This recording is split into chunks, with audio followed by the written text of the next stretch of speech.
Happy Thursday. Happy Thursday. Welcome, welcome, welcome. It is Therapy Thursday. Come on into the room. It is Therapy Thursday. I'm Dr. Triffy. How are you? Come in, come in, come in. I missed you. I hope you missed me too. Come on into the room. I'm Dr. Triffy. I show up on Thursdays to share and to teach psychological tips and strategies to help us think better. So hopefully we can feel better and even better yet, do better. My hope is that we can transform our trauma into passion, into purpose, and into power. Who am I? I'm Dr. Triffy. I am a licensed psychologist in Atlanta, Georgia. I'm also what we call in Georgia, an LPC, and in many states in the country, an LPC. An LPC is a licensed professional counselor. And I'm also an advanced clinical hypnotherapist. One of these is I'll tell you a lot about what hypnotherapists do. I speak with this beautiful little accent that I managed to keep because I'm from the island of Dominica. The island of Dominica, not to be confused with the Dominican Republic. We love them, but we are further south. So if you go onto Expedia and you're trying to book a flight to come to Dominica, so you can see people like me, you can see me, huh? And your booking says Dominican Republic. Wrong one. We are further south. So tonight, what am I talking about? I'm usually here on Thursdays, but I've been gone for a few Thursdays, quite a few Thursdays, because I took a break. I took a huge, long 9-week break. And I took that break traveling. And I want to talk about that tonight and help you understand the power of travel and how you can use travel to think better, feel better, and do better. Yeah, so I'm going to start with a story. I'm going to start with a story because what I'm talking about tonight, I can't say that as a psychologist that this is the area I wanted to focus on. I can't say that I want to be an expert on this topic. But life being life doesn't always listen to us. So I've become an unwilling expert on grief. I would say my forced education on grief started when I was 21, when my mom, who was traveling from my island of Dominica to another island in the Caribbean, the boat she was traveling on sank, and she, along with several other passengers, drowned that day.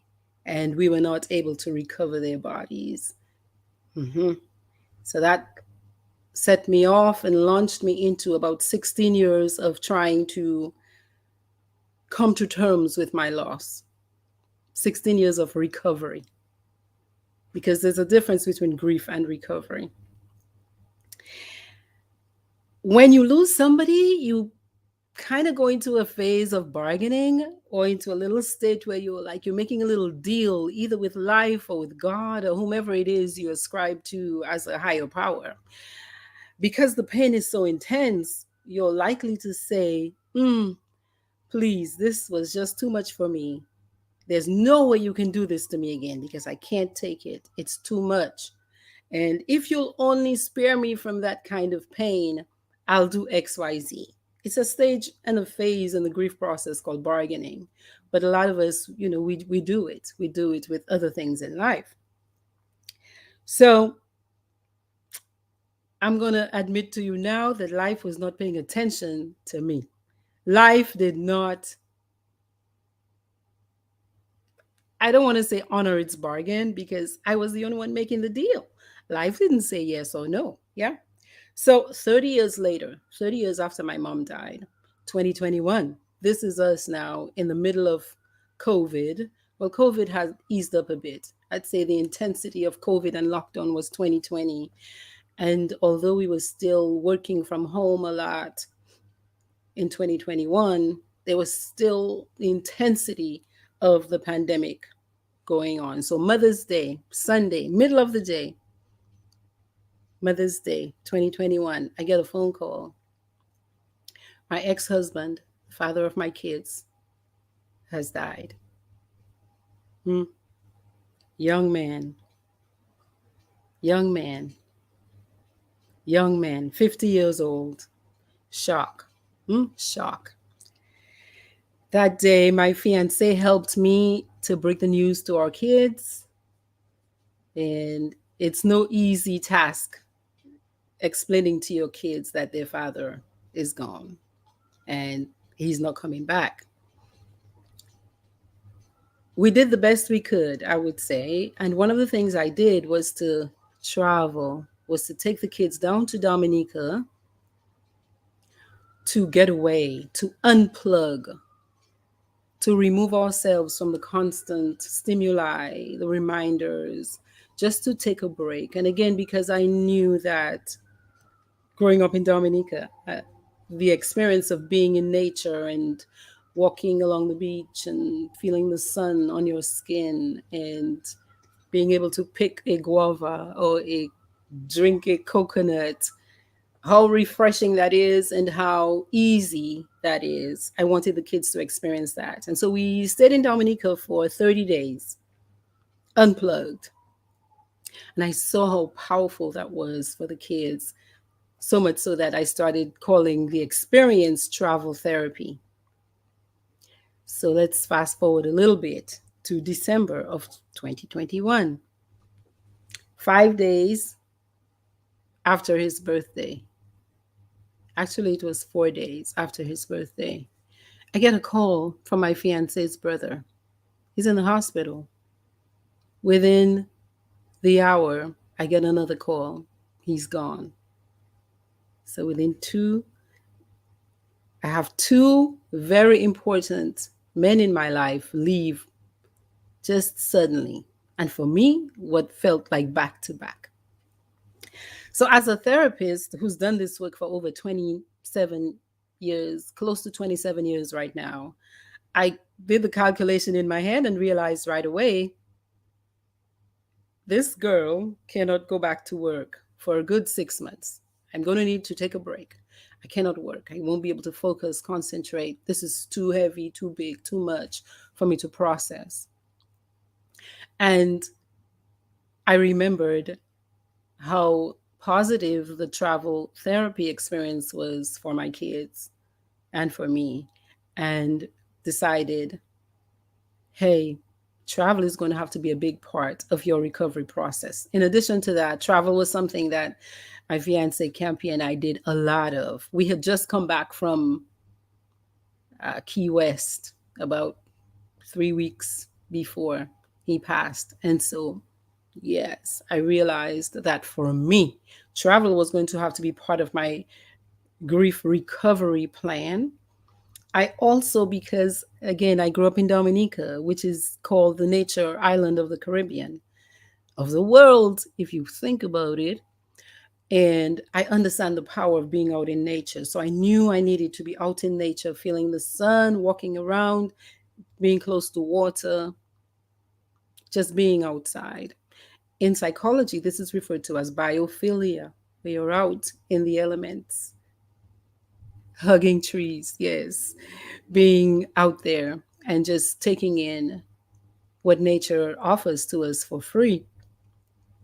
And finally, I understood for me that I needed to activate a tool called behavioral activation. Behavioral activation is used often with clients who suffer from depression. And of course, if you're going through a state of bereavement, of course, you're going to be experiencing depressed mood for potentially a long, long time.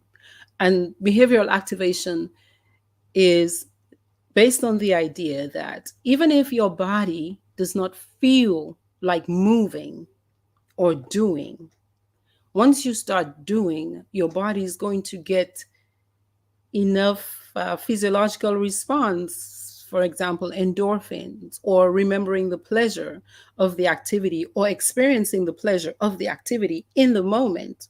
If you can find things that are valuable to you enough that you're willing to put in the little bit of energy that you have left, then participate in that, do that, get up, essentially, and make yourself start doing it because you're going to see the results.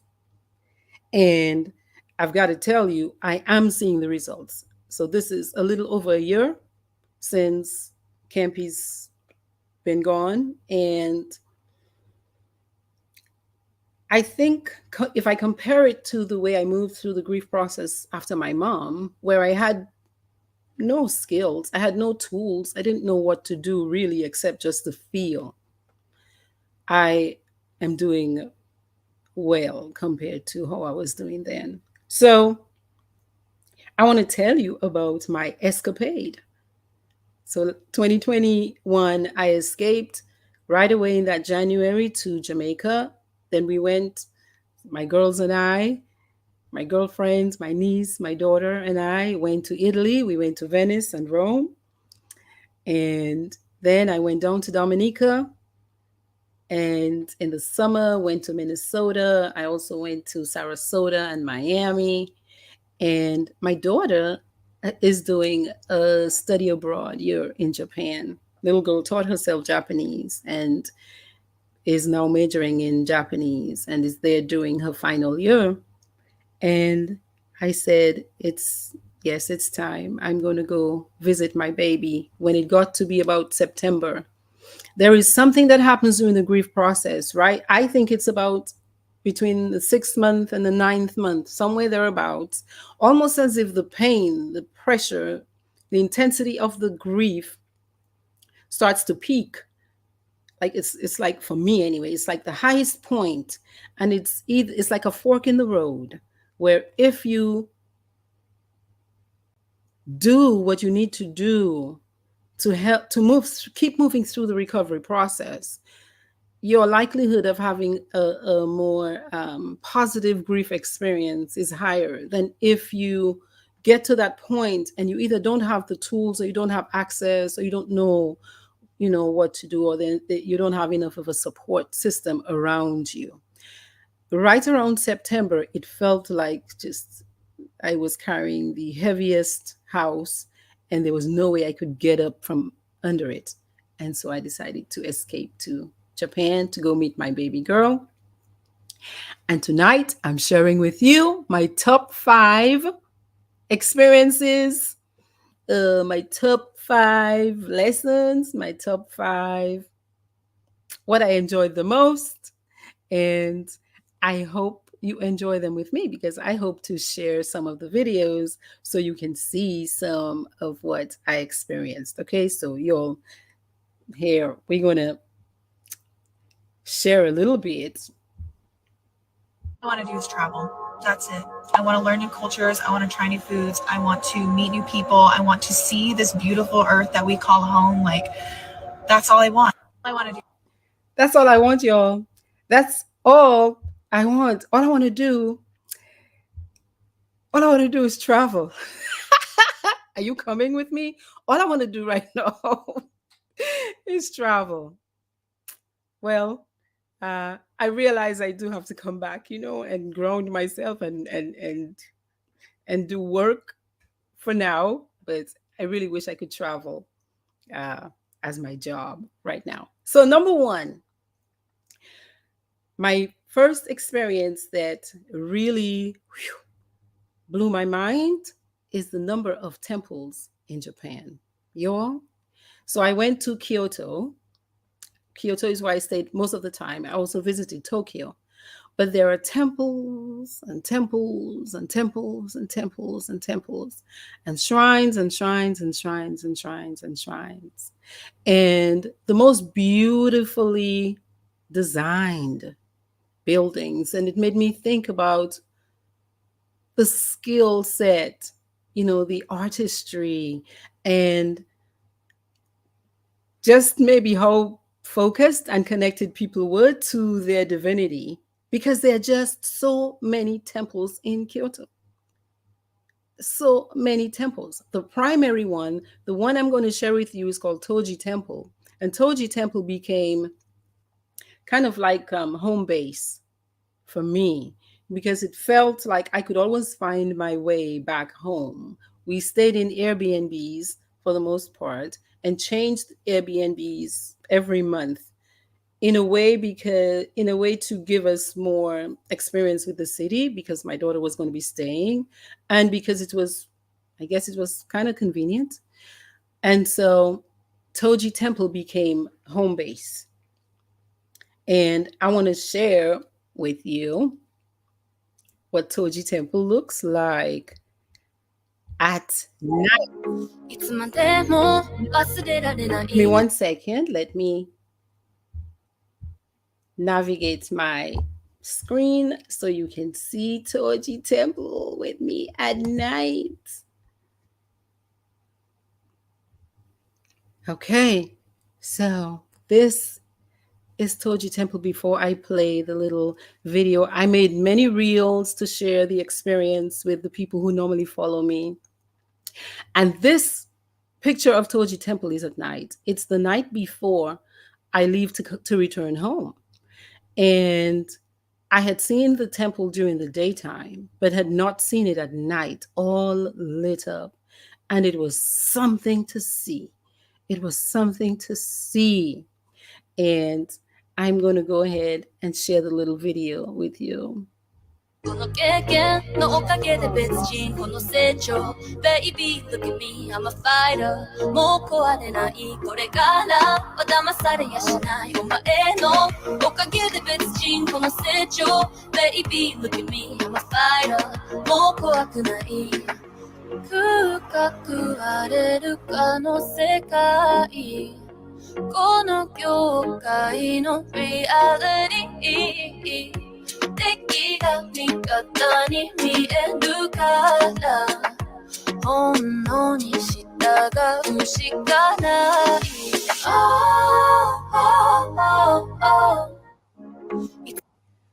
So yes, y'all. So that night, the moon was directly ahead of the tallest point. I don't know what the name of it is, but the moon was right there. And it was just amazing, amazing, amazing. I felt like I was transported in a different century or something like that. And you're going to see that that's part of, for me anyway, that's part of what has been helping me to recover is feeling transported, feeling as if I'm somewhere completely different. And so it pulls you away from the sadness, from the triggers, from the cues that start. So if I see or hear something in the city in Atlanta where I am, if I see something like there's some billboards in Atlanta with the numbers 22222, every time I see them, I think about my loss. And so just being away from that, and not just being away from it, but being somewhere where you feel as if you're in a completely different dimension is what it is, was one of the most powerful things, powerful healing parts of the travel therapy experience to Japan for me. All right, number 2. Okay, so number 2 was, as luck would have it, the Andy Warhol exhibit was in Kyoto. And it still is. I think it ends sometime in February. Now, I'm not big into art. I know I don't sound cool, maybe saying that, but Campy was an art collector and an art just addict. And so everywhere we went, we would find a museum. Well, he would find a museum. Let me correct myself. And I would go along. And so I said to myself, okay, he's not exactly crazy about Warhol, but this is a big artist and there's an exhibition. Go ahead, go experience it. And I left the Airbnb thinking to myself, kind of playfully, I said, I'm going to go see if I see the man at the museum, just teasing myself and trying to smile. And That 222 that I said always reminds me of him. I got to the museum, looked down at my phone, and the time was 2:22. Right? So for me, I took that as a sign that he was close, that he was listening, he was close. I did not feel so alone. I felt as if I was being accompanied, so to speak. And I think I'm speaking for many people who are moving through grief when they talk about signs, little signs you get that make you think, well, okay, the person that I lost, they're still kind of close. They're still kind of close. So the paradox of this is that one might say, well, why would you expose yourself to things that would make you remember your person? For me, I find it reassuring. I find it reassuring, and I also find that it's a way to keep moving through life, to keep experiencing life with with the person that I loved. Okay, so next, number 3, y'all, my birthday. I spent my birthday in Japan, and I'm a bit of a scaredy cat. So when you talk about losing a mate, a lot of us come to depend on a mate for the things that they're good at. So one of you is good at planning and the other one is good at finding all the good deals. He was good at planning. So he planned all the vacations and he was very brave. So he would go to wherever, whenever, with whomever, and I would just tag along. I would just go along. You know, I want to sleep, but I would get up and go. And so I found myself with the Skytree Tower experience. Skytree Tower is in the middle of Tokyo. Well, I'm going to say in the middle. I don't know directionally where it is, but it's about 750 meters up. And you get an expansive view, a panoramic view of the city. And as life would have it, I went up there just as the sun was setting and the moon was rising. And I felt so blessed. I've had these experiences there where really it felt like really as if I was being transported. I was in another world. And to be able to do that alone, to be able to go up that tower alone without my daughter, who by then had left Tokyo to return to Kyoto to school, I went up alone. I bought my ticket and went up there alone and just stayed with myself, so to speak. Just was there with myself, as present as I could be, as focused on the experiences I could be. And what the feeling I left that experience with was that even though I was alone, I did not feel lonely. I did not feel lonely. So even though I was alone, I did not feel lonely. And that it is possible to recalibrate your life after you lose a partner again, because spiritually and many other earlies, you become one with a mate. So you have to disentangle your life from a person when you've lost them in this way. And so it was very positive for me to remember that you know how to do things like that. You know how to plan and execute your travel and your experiences if you want them. And that even though you had come to depend on him to do those things, you can do it too and you can have a positive experience. So that was good for me. Very good for me, especially when I think about the trip I took to Jamaica, where that was the first trip I took after he died. And that was in January of 2022. And during an experience of swimming with dolphins, my body informed me that the sensation I had been feeling up to that point was a sense of being off balance, kind of like you lose your footing in life, you slip and you fall, and you feel like it's hard to get up. And that even if you do get up, you're kind of shaky on your legs. And swimming with the dolphins in that experience allowed me to stand and they lifted me up and I felt grounded after that experience. But life being life, that was a momentary, well, a short experience. And so you have to keep having these kinds of experiences and to feel them in your body for you almost for you to remember, hey, I am grounded, I am safe, I am secure, all is well, I am okay. And so uh, that experience in Skytree Tower helped me to embody the experience or the feeling of being grounded and being safe. You're safe, you're okay, you're competent, you can care for yourself. Yes, you've lost somebody that you were joining your life with, your life was joined with, but you are still okay and you're still complete. You're still complete is the word. Yeah. So that was my Skytree Tower experience.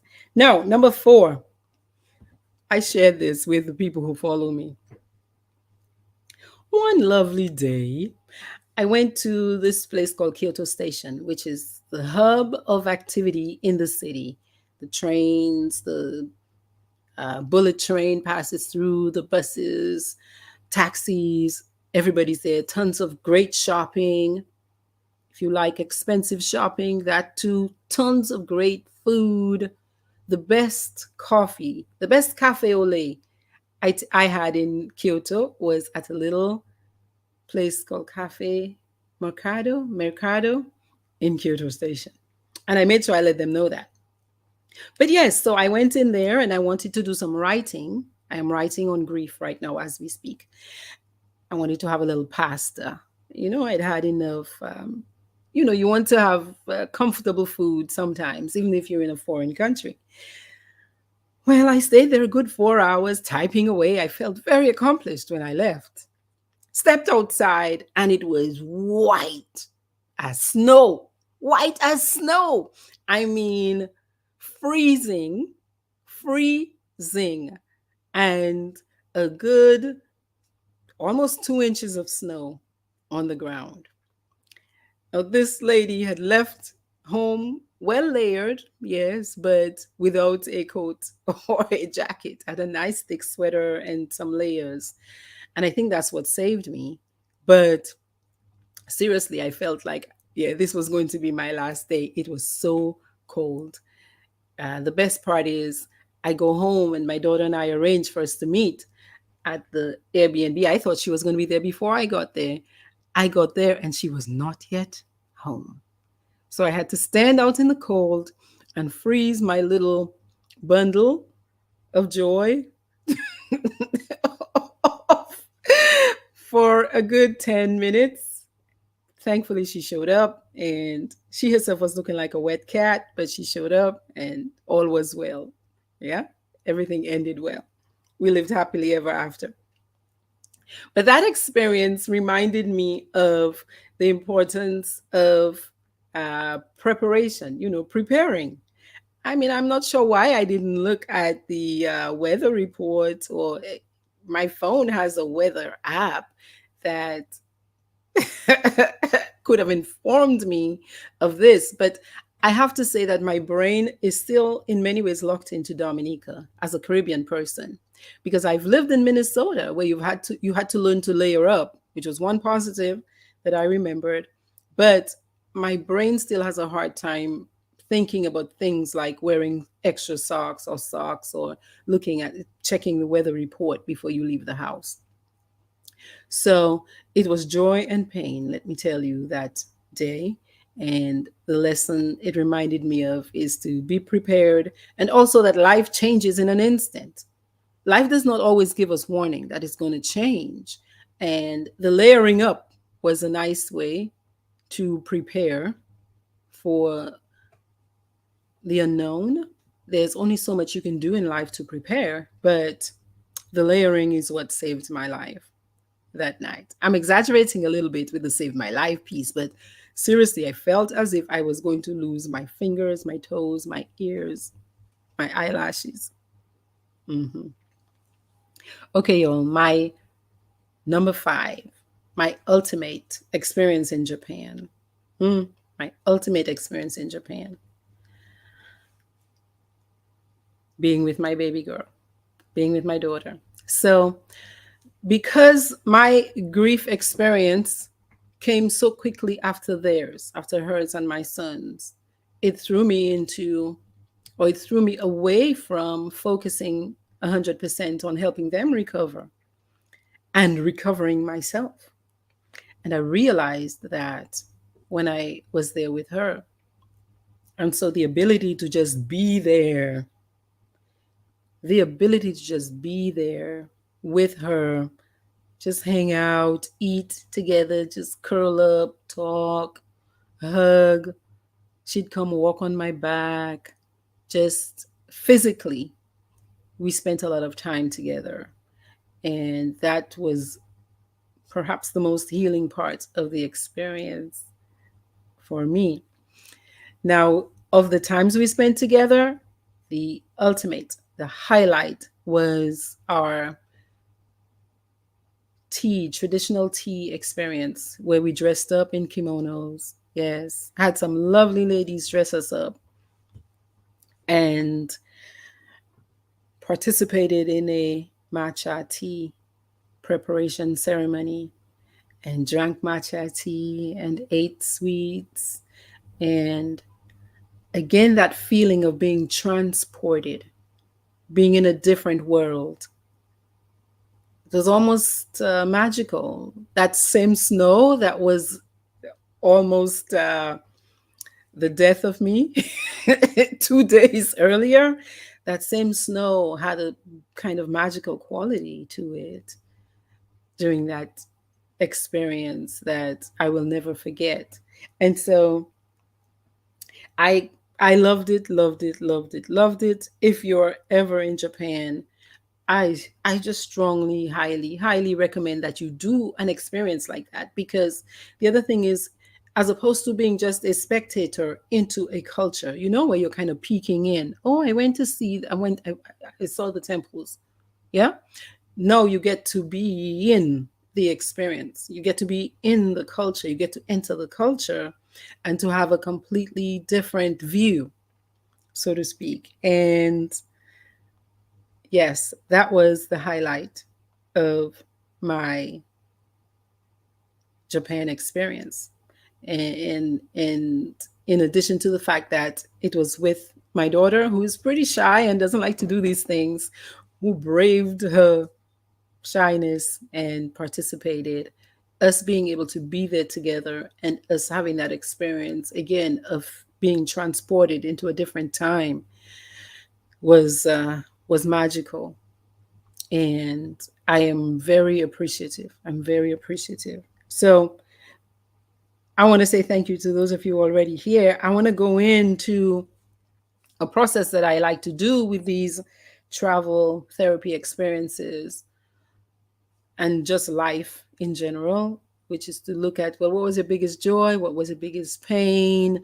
What do you want moving forward? What do you not want? And any lessons that you probably got from the experience.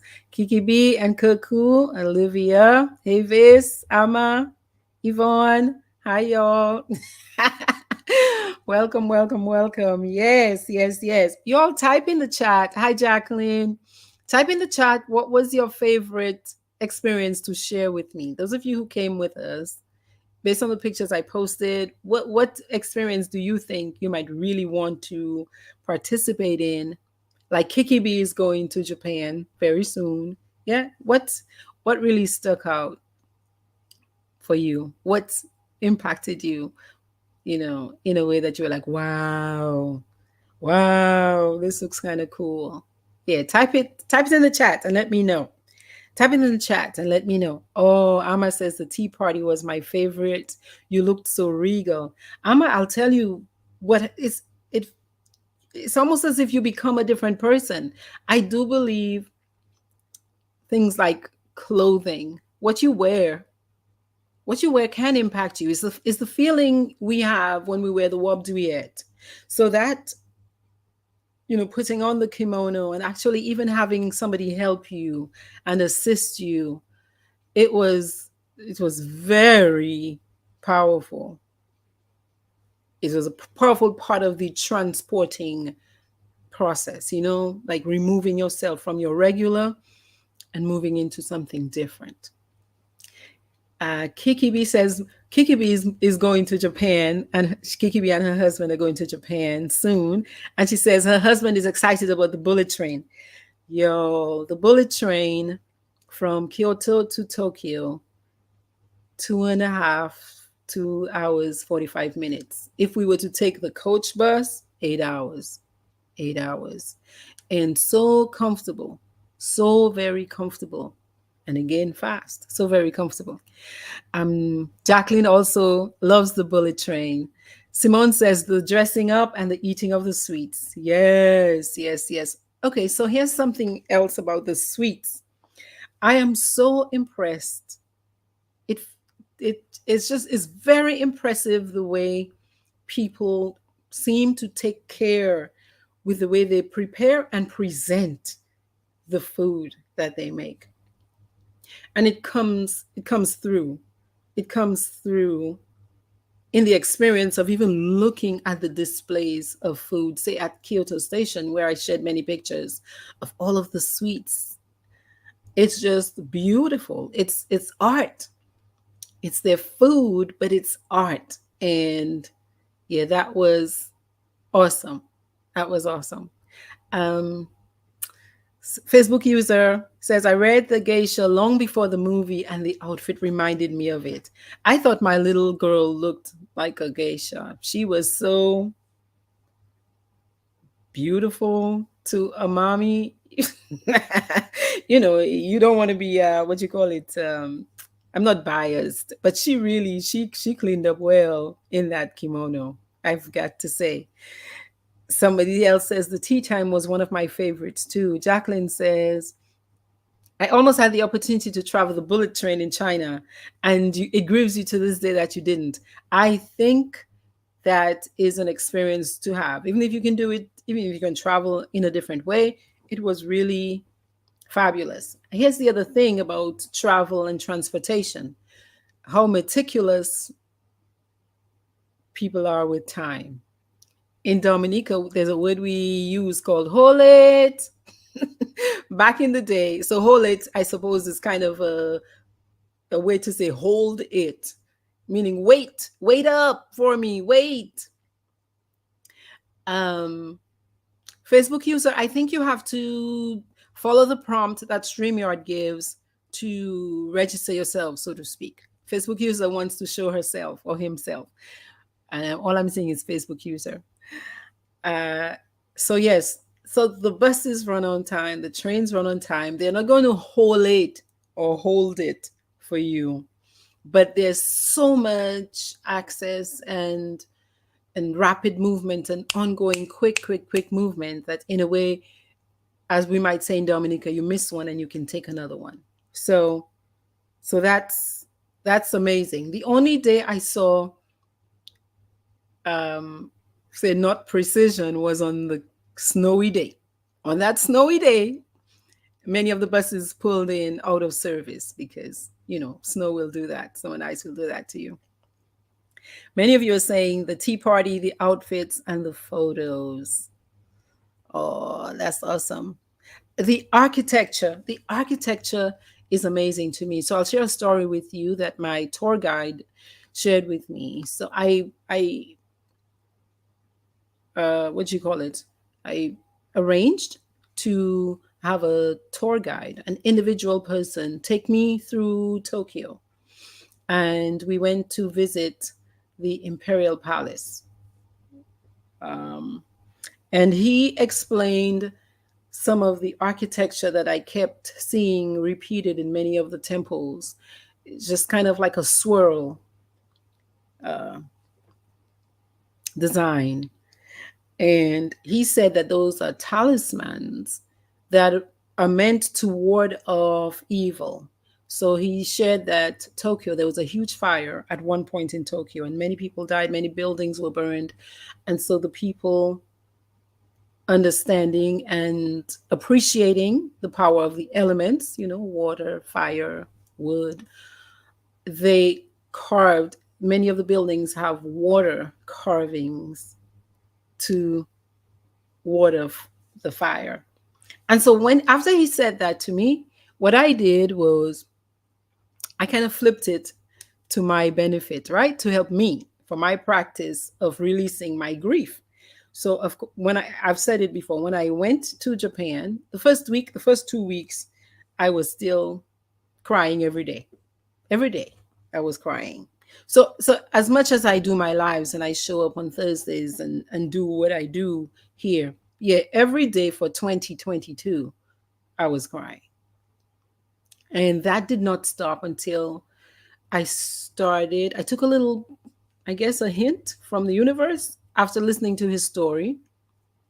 And every time I got to a temple, I would do a little practice where I would say, I offer you my tears, I offer you my water, and I will take the fire. I will take the fire because my body, my spirit, my mind right now needs for the water in me to be dried up. And I don't know if that's what did it. I'm not going to claim that, but I'll say that I haven't cried in quite a while. I haven't cried in quite a while, y'all. So I'm talking and sharing these experiences because I want people who are moving through grief, and all of us will experience grief at some point. Grief is not just about losing a mate. Grief is not just about losing a parent. Grief is about divorce, separation. Grief is about losing a job. Grief is about losing a pet, losing a friend, a girlfriend that you all were close for all of your lives, and suddenly you all cannot seem to communicate anymore, and you have to let that relationship go. You have to let it go. So this is, these are all ways or things we grieve about. It's not just losing a human being. And so what do you do when that happens?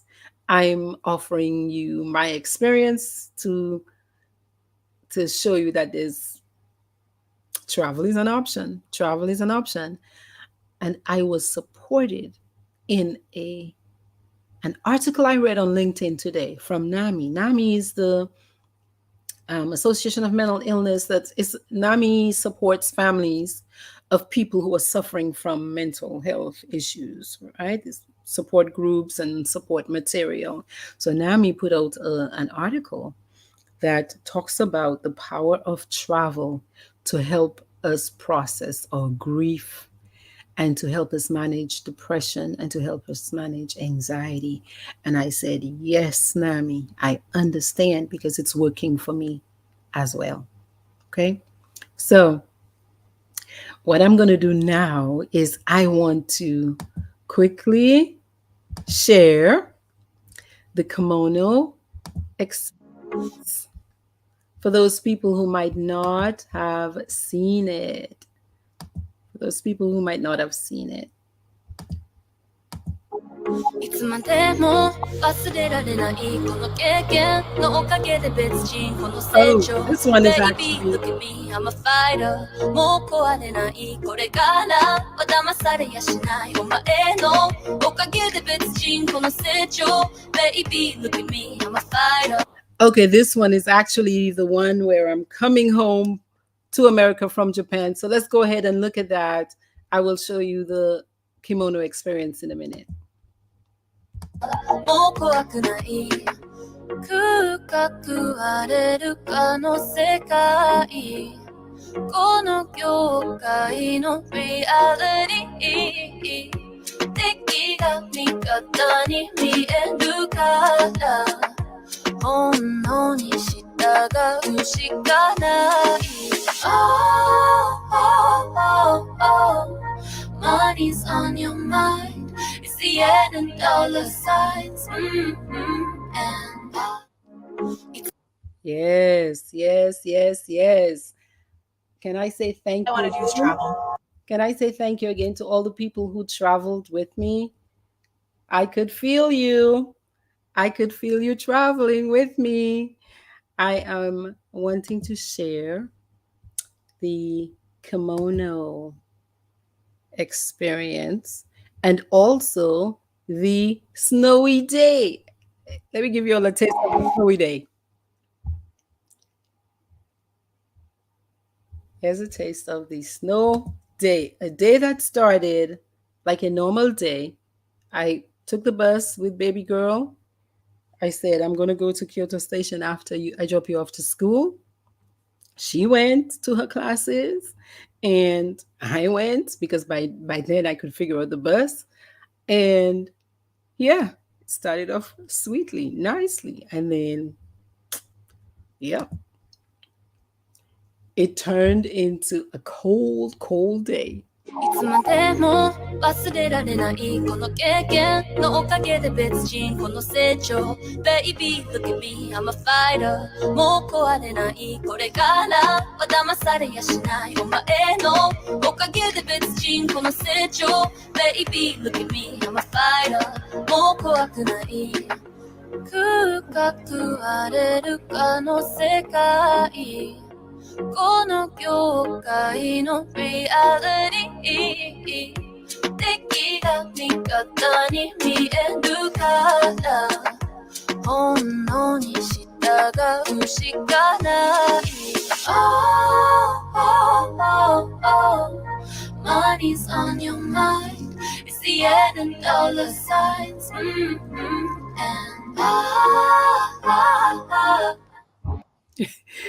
Yes, y'all. So this makes me smile every time I watch it because I just cannot believe how quickly things changed. I cannot believe how quickly things changed on me. So I think that my video of the kimono experience is not wanting to show tonight. So what I'll do is I'll share a little bit of my sake drinking experience. Don't fight for you when you're lonely. Put you down when you're feeling blue. I'm ready to be your baby tonight. You didn't give me the vibe. She didn't give me the wickedest way. She didn't give me the So I decided to make a new word for those people from Dominica. Sakafet means how are you in Dominica Creole, and I decided to make a new word, saki fet, right? Sake fet. Okay, y'all. I will find the video for you with the kimono experience. I'm happy that you enjoyed it. I want to review my biggest pain and my biggest joy and what I want moving forward, what I never want to experience again, and some of my biggest lessons. So, my biggest pain was that snow day. Seriously, I thought, I'm going to say a little Creole.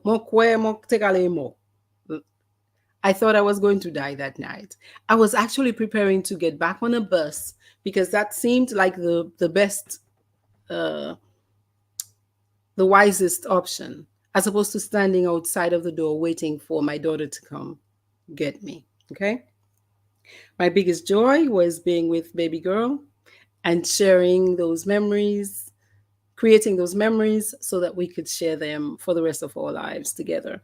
I think in the end, when we're talking about grief, in the end, life is about memories. Right? Life is about what I remember from events in my life, what I remember from whatever I experienced with a mate, with a dad, with a pet. That's where the grief comes in. It's in the inability to create more of those experiences and longing for what you recollect, your recollection of those feelings, yeah, and thoughts you were having while you were creating those memories.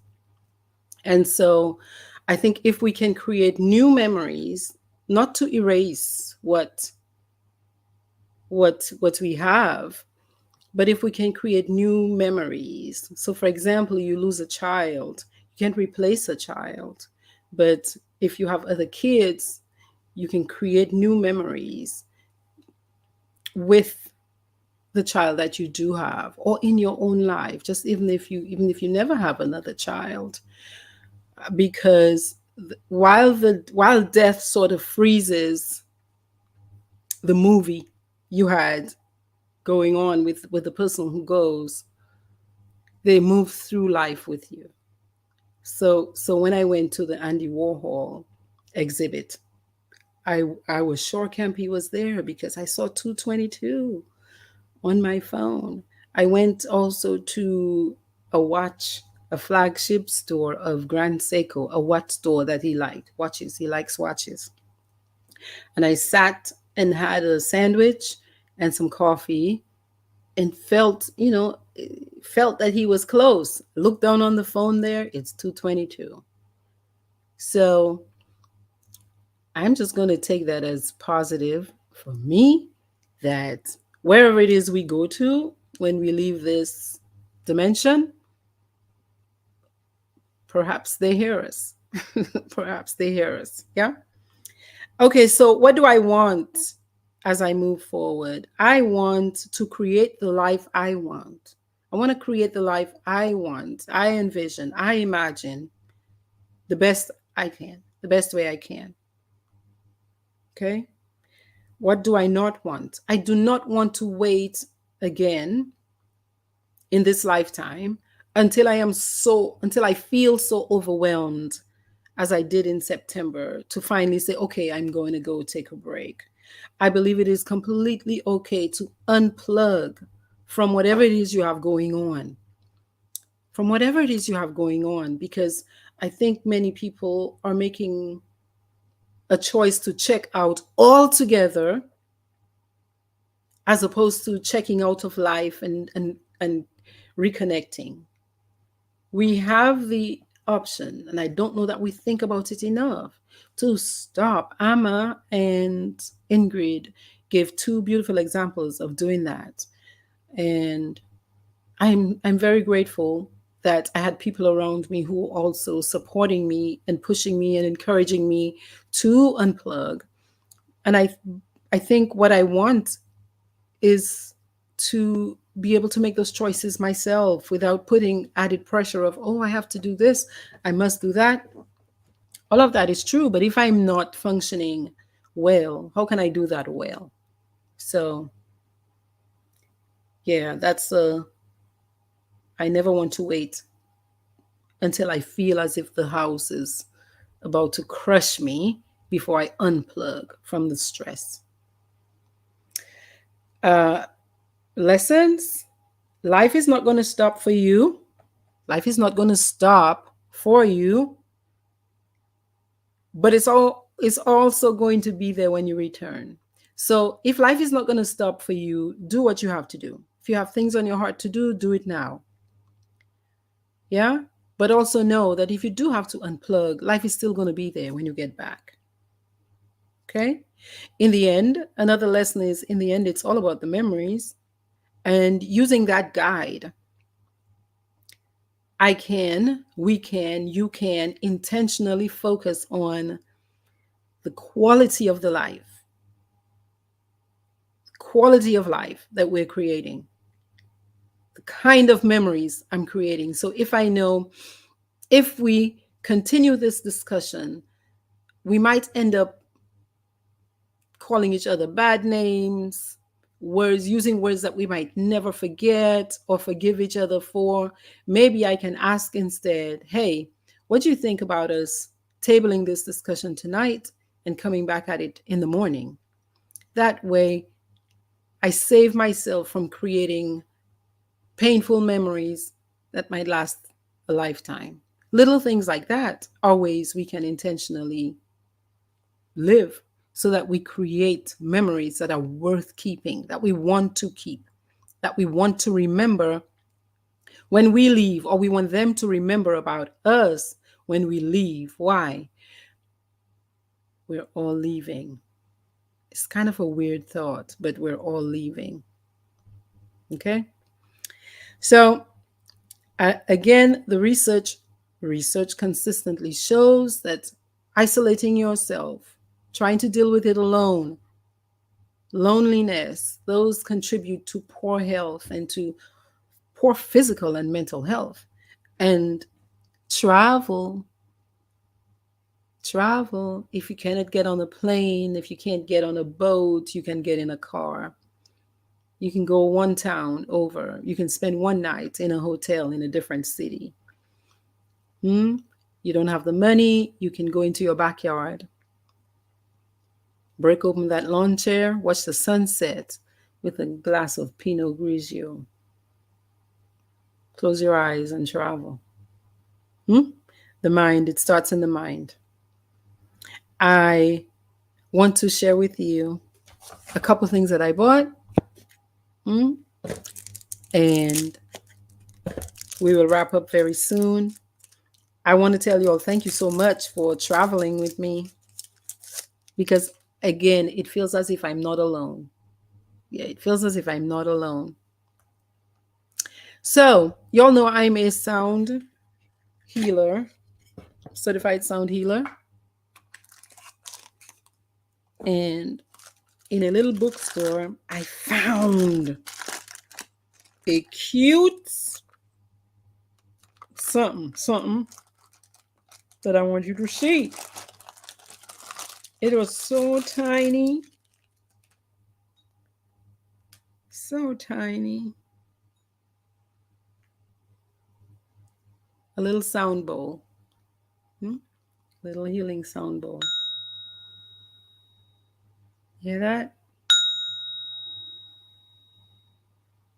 And it's like a toy, but I loved the sound. And I got it for my shield. And then, just because you can't go to Japan and not do this, I thought. I said, there's no way I'm returning home and I'm not returning with something authentically Japanese.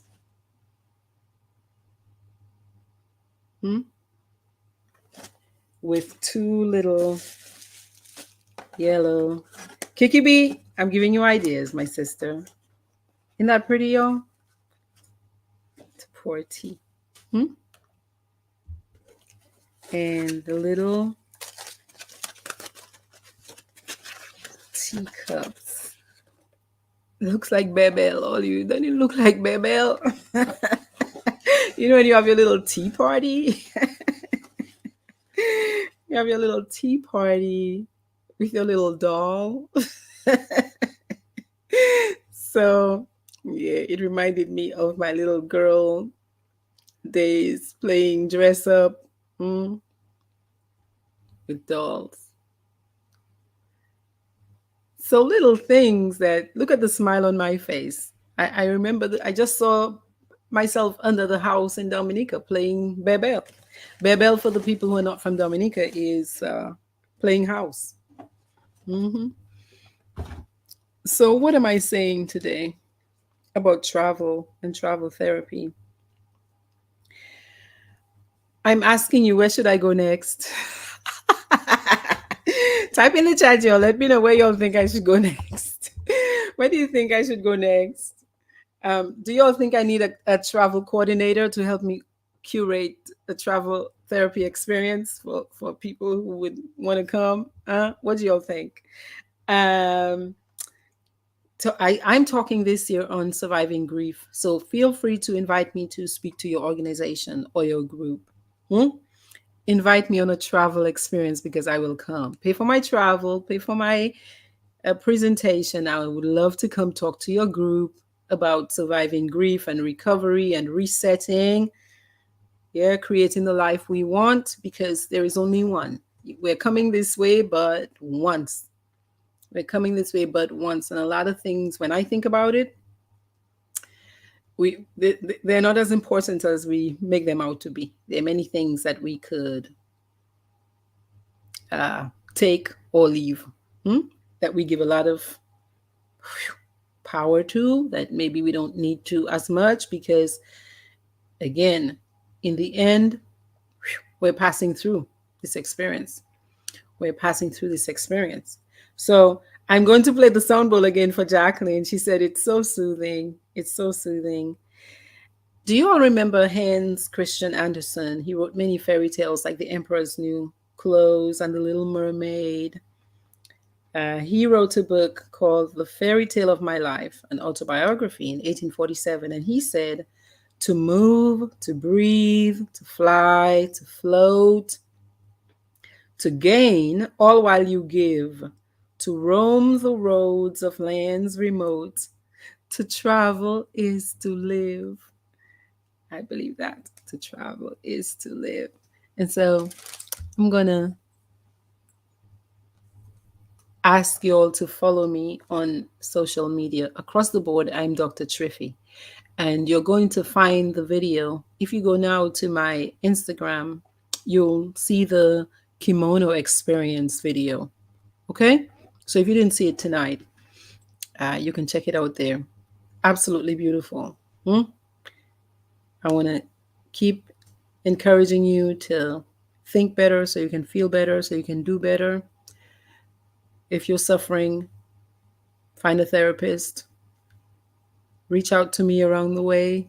If you want some support, if you want some guidance as to what should I do, you might not live in the same state as I do. And although I actually did something awesome while I was in Japan, I became licensed in several states to be able to do telepsych, which is not therapy that is not face to face. Yeah. So we can use the computer to work. So several states. And I'll talk about that another day, not today. But at the very least, I can guide you and tell you, well, what should you do based on what state you're in? And if you're not yet comfortable participating in therapy and you want me to answer some questions for you about therapy, I would love to do that. Okay. You are worthy of abundance, and abundance is about mental health that is, look, as sharp and as clean as a whistle. Everything starts in the mind. Even if you're feeling well physically and mentally you're feeling depressed, you're not going to be feeling good. So you've got to take care of yourself in that way. Okay? Do whatever you need to do as long as it's legal, ethical, and moral. Okay? Jacqueline, this one is for you. I'm going to make it closer to the speaker. Can you hear it? Now I need the sound to sound better. So I'm going to put it on the little stand. There you go. Yes. Facebook user says, I'm ready for my big adventure. Ramona, is that you? You're welcome. All of you who participated tonight. Somebody says Singapore. Somebody says, come see me. Who's saying come see me?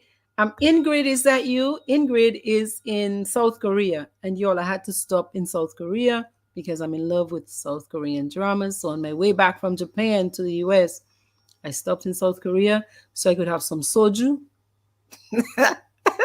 and spicy seafood soup, a spicy seafood soup. Simone, yes. Hi, David. David said he's saying hi. Marvelyn, Francilia, Amma, Jacqueline, Kiki B, Yvonne, all of you. Thank you all for showing up tonight. Desmond, Kuku, Olivia.